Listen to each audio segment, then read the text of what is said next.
उस राजा ने उससे कहा एक काम करो, तुम जाके बता दो, तुम जाओ जाकर बता दो कि राम जी ने तोड़ा है। उस राजा ने कहा अच्छा, बाबा जी कह रहे हैं जो तोड़ा है वो लाइन में से बाहर निकले, अब तुम कहते हो जाकर बता दो, मैं जैसे बताने के लिए लाइन में से बाहर निकलूंगा, बाबा जी देखते समझ जाएंगे यही तोड़ा होगा। मैं उनके पास पहुंचूंगा, उससे पहले वो हमको तोड़ देंगे। राजा ने कहा मरेंगे तो सब मरेंगे, हम अकेले मरने वाले नहीं हैं। चुप। अब राम जी मन में सोचे अब कैसे मैं बताऊं, इतना कह दिया कि कहिए क्या आज्ञा है मेरे लिए, इनको समझ में ही बात नहीं आ रही है। लक्ष्मण जी आगे आए, आकर राम जी को प्रणाम करके बोले भैया क्या मैं प्रयास कर सकता हूं समझाने का? राम जी बोले करिए। लक्ष्मण जी परशुराम जी के आगे गए। कल्पना करिए कोई बहुत गुस्से में हो, बहुत गुस्से में, और उसके सामने कोई जाकर क्या होगा? उसका गुस्सा और भड़क जाएगा। श्री परशुराम जी के सामने जाकर लक्ष्मण जी मुस्कुराने लगे। सुनी मुनि बचन लखन मुस्काने। बोले ये बताइए आप धनुष टूटने के बाद ही आए हैं ना? इसका मतलब धनुष टूटेगा तो आप आ जाएंगे। लेकिन हम आपको एक बात बताना चाहते हैं, जब मैं छोटा था तो अयोध्या में नित्य एक धनु ही तोड़ देता था। बहु धनु ही तोड़ी लड़काई। बचपन में मैंने बहुत धनुष तोड़े, लेकिन उस समय आप तो कभी आए नहीं थे एक दिन भी। ये कोई स्पेशल धनुष था क्या? इस पर इतना प्रेम आपका क्यों हो गया है? यही धनु पर ममता के ही हेतु।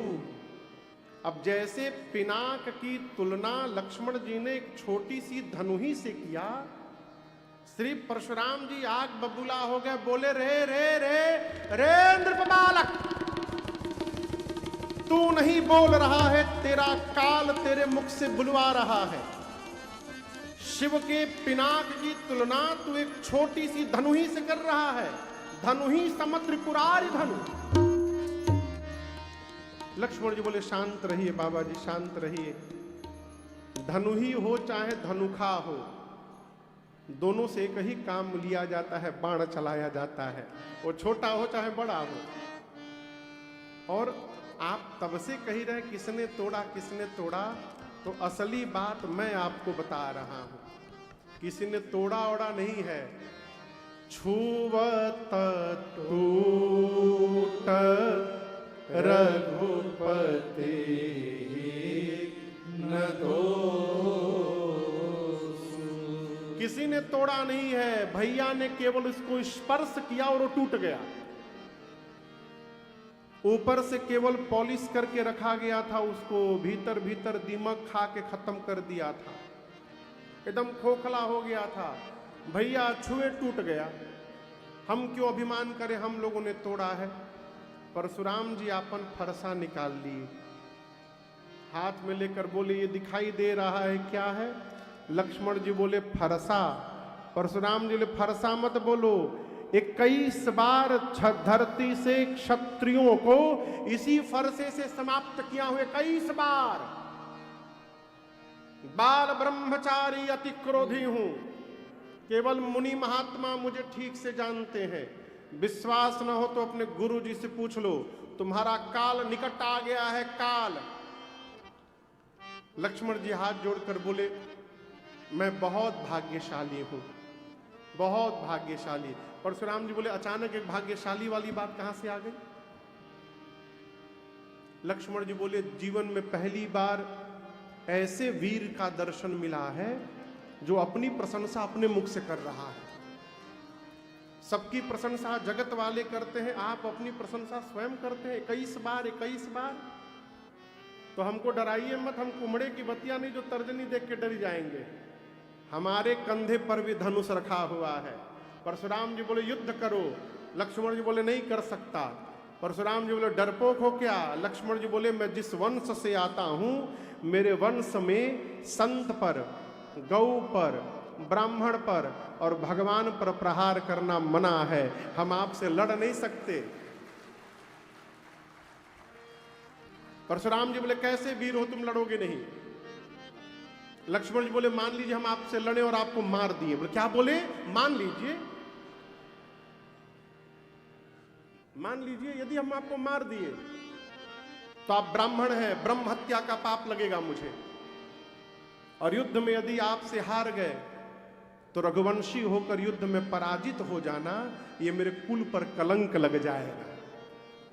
हारूंगा तो कलंक लगेगा और जीतूंगा तो पाप लगेगा। अब आप बताइए नुकसान हमारा है कि आपका है? आप कितना भी कहिएगा हम लड़ेंगे नहीं आपसे। परशुराम जी विश्वामित्र जी से बोले कि तुम्हारा ये चेला कौशिक सुनाहु मंद यह बात। ये सूर्यवंश में कलंक बनकर के जन्म लिया है। देखने में जितना गोरा है भीतर से उतना काला है। ये लगे लक्ष्मण जी की बुराई करने।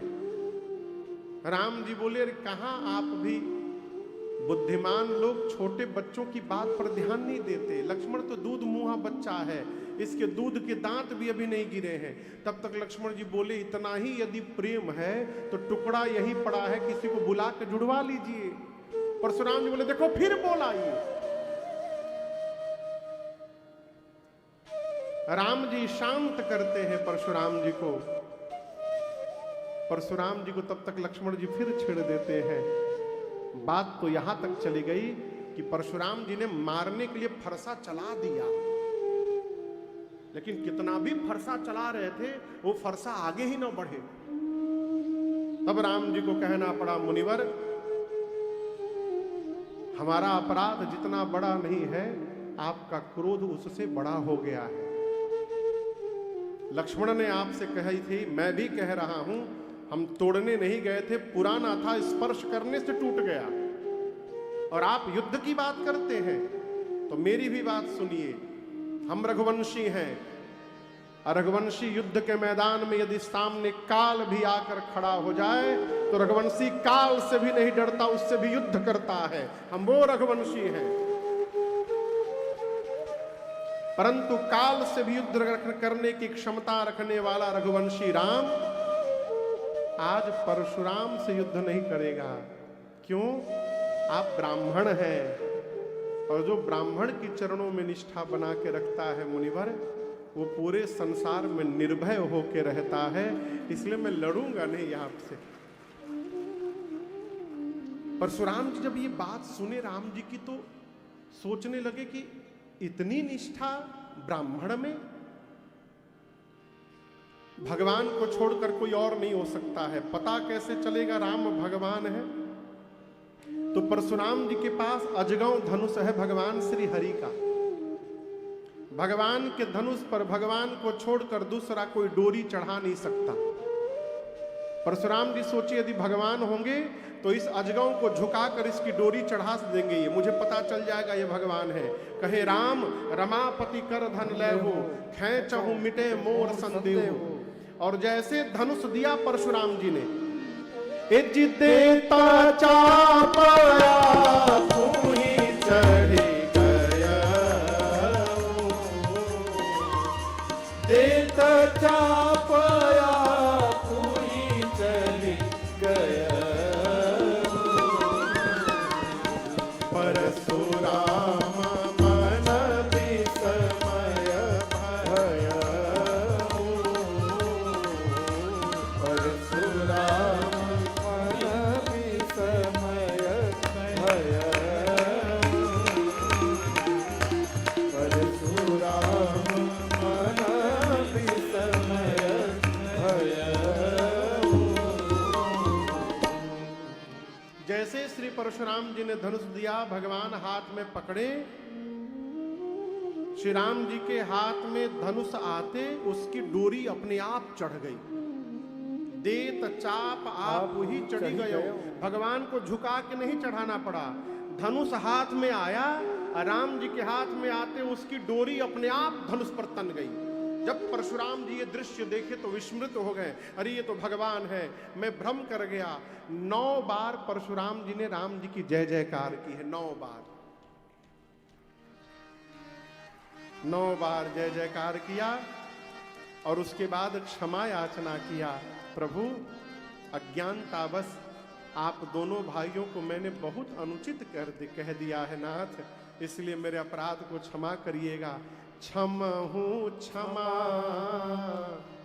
मंदिर दो भ्राता। दोनों भैया मेरे अपराध को क्षमा करिएगा आप लोग। क्षमा याचना करके और श्री परशुराम जी वापस महेंद्र पर्वत पर तपस्या करने चले गए। उनके जाने के बाद सब लोग चैन की सांस लिए, अब सुकून आया।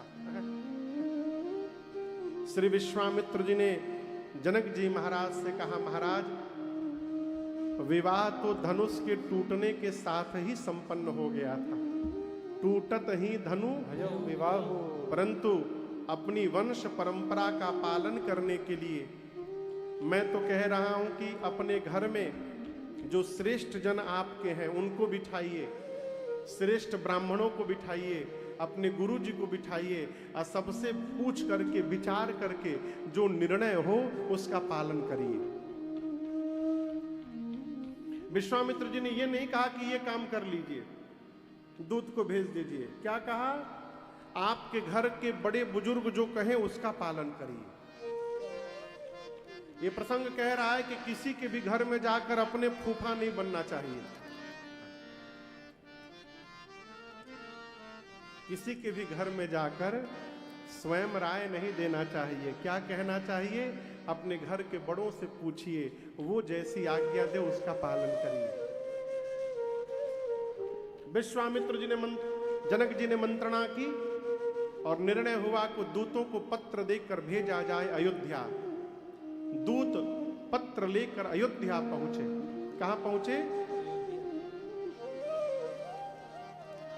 ऐसे ही अयोध्या जाइएगा। कहां पहुंचे? और जोर से बोलिए। कोई अयोध्या गया है आप में से? कौन कौन अयोध्या गया है? राम मंदिर उद्घाटन के बाद हाथ नीचे रखिए। कौन कौन नहीं गया है?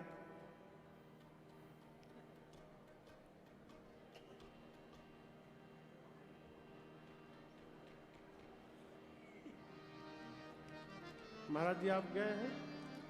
हाँ, अच्छा, हाँ हाँ, साथ में थे हम लोग। हाँ,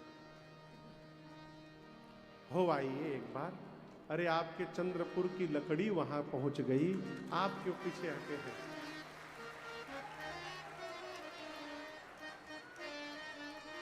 आप सोचिए उस लकड़ी का क्या भाग्य होगा। आप ये दर्शन करिए, उस लकड़ी के बीज इस चंद्रपुर के वन में इसीलिए गिरे थे कि वृक्ष बनेगा और उससे राम मंदिर के दरवाजे बनाए जाएंगे। कितना पुण्य होगा उस बीज का हो जो भगवान की सेवा में लग गया हो, है? तो चंद्रपुर का लकड़ी पहुंच गया, चंद्रपुर के लोग बाकी रह गए। निकलिए निकलिए, ले चल अपनी नागरिया। राम जी से मेरे प्रार्थना करिए, ले चल अपनी नागरिया।